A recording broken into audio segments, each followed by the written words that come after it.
There is a story that's doing the rounds right now, which is a very uplifting story, actually, in a year which has had so much negative news. It's an uplifting story. So, a British diplomat, who's originally from Newcastle upon Tyne, actually, a man by the name of Stephen Ellison, has become quite famous overnight because he was at his post in Chongqing in southwest China. It doesn't say what particular rank he is. He's a British diplomat. Anyway, he was going along the riverside one morning and he saw this young woman slip into the river, and she obviously couldn't swim. You can see the video. She floats up and is clearly in some difficulty. 24-year-old student. So Mr. Ellison, who's 61, obviously a capable swimmer, goes straight in there without thinking, and rescues this young woman. Basically saves her life, and he brings her to the shore. And apparently, she was in shock, but okay. Um, and they had drinks that evening, and apparently she's invited him to a family dinner, which in China is a big thing.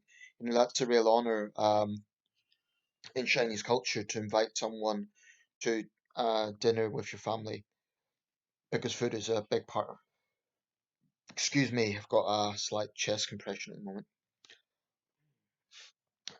Yes, food is a big part of Chinese culture. So there's a number of talking points around it.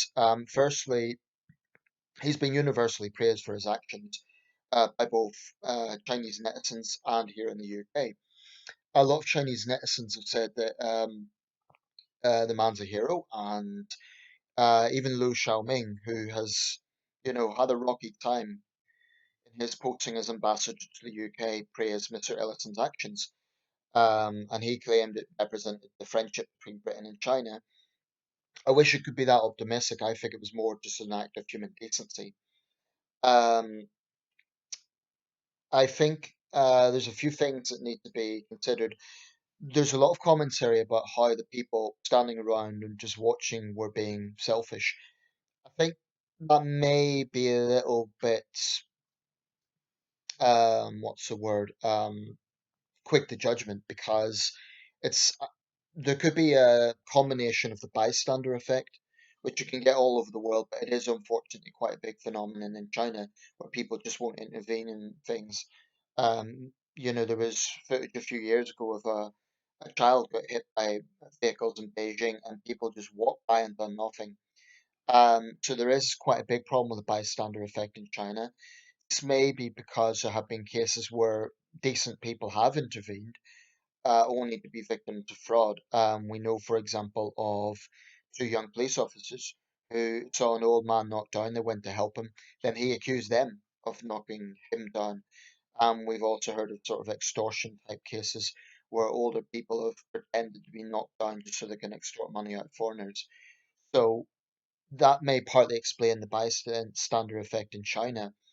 Um, I also think there's a practical thing in that many Chinese genuinely cannot swim. It's not something that is widely taught in China, particularly in an inland city like Chongqing. Now, Mr. Ellison was obviously a capable swimmer. I don't know how deep that river was. Um, One Chinese netizen said, in Britain you would call him a knight, in China we call him a hero. I think it's a good thing. It's good that the young woman survived. It's also good for casting Britain in a positive light in China because the events of this year, there's no getting away from the fact that relations are very strained. Um, and, Chinese state media has went into overdrive to attack Western countries. So here we have a senior Western diplomat who is, sticking his neck out to save a Chinese citizen, someone he doesn't know. um, I have to say, would a senior Communist Party official do the same thing? Possibly, but I find it hard to believe that they would, because there is a sort of, ironically, for a communist country, there is a sort of a class system, informal, that is, it's not a named class system, but a lot of Chinese people, I should say, have expressed a lot of anger towards the arrogance of the ruling elite and the sort of double standards that they sometimes exhibit. So ironically, for a communist country, a lot of the CCP is actually quite think they're better than everyone else. I mean, there is definitely a phenomenon that could be noticed with that. One example is when I think it was President Obama held his own umbrella. A lot of Chinese commentators said in China, Xi Jinping would have officials to do that. So there is a contrast in that sense between East and West. Um, on the other hand, I am a bit more optimistic. I'm inclined to believe that there are good people everywhere. And I have my own experience. So, before people sort of vilify the Chinese as being heartless and just standing around, I was swimming across a river in China 7 years ago. Now, I'd misjudged the distance. I thought it was closer than it was. I'm an okay swimmer. I would call myself average, but I clearly misjudged the distance. Now, the water was deep and I started panicking. My arms they were like jelly. I couldn't move anymore. I genuinely started panicking because I realized there was still quite a bit of the river to go. I was exhausted, and what I should have done is just relax. The human body naturally floats. It's naturally buoyant. I should have just relaxed, regained my strength, and then got to the other side. But I panicked. Anyway, there was a young couple there, and they threw me a ring. Now, it was a simple thing to do, but I genuinely believe they probably saved my life because my panicking meant that I could have inhaled water. I could have made the situation worse. I genuinely believe I could have died. And, that act of throwing me the ring, it helped me get to the other side. And I haven't forgotten that. I really haven't. Then, in order to get back across the river again, there was no bridge. I basically held onto the ring while the guy, he was a good swimmer, swam along, and his girlfriend was in the ring, and I just held on to it. They couldn't speak any English, but I thanked them in my broken Chinese. I was so grateful. Um, and I've never forgotten that experience. So I honestly think you can find acts of decency anywhere in the world, regardless of nationality. I really believe that. Um, so it's something that Mr. Ellison should be rightly regarded for. If there's some sort of civilian award in China, he might well be getting it. Of course, none of this changes the contentions that we have with the Chinese government right now. And this one act of decency, I hope it isn't used for propaganda.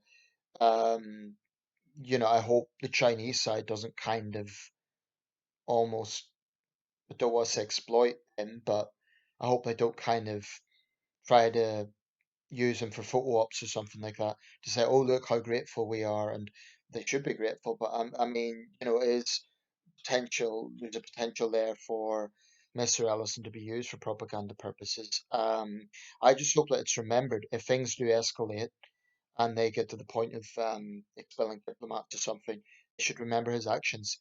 They should remember that this middle-aged British diplomat, um, stepped outside his comfort zone to save a young Chinese woman because it was the right thing to do. So it's just something to think about. I'll put a link to the video here, and it's a genuinely uplifting story. I'm pleased the young woman survived, and whilst there is that bystander effect there, I wouldn't be too judgmental of the people around because it may be that they genuinely couldn't swim. And as he was coming in, there were some Chinese who were helping him sort of come up and so on. So I think maybe they could have done more. They could have thrown her something or something. A lot of them were just standing around and filming, so there was probably a selfish element there. But I don't think it's as simple as that. I think a lot of them genuinely couldn't swim. Mr. Ellison could. So yeah, it's a good story, and Mr. Ellison's actions were heroic. They really were. Check out the video.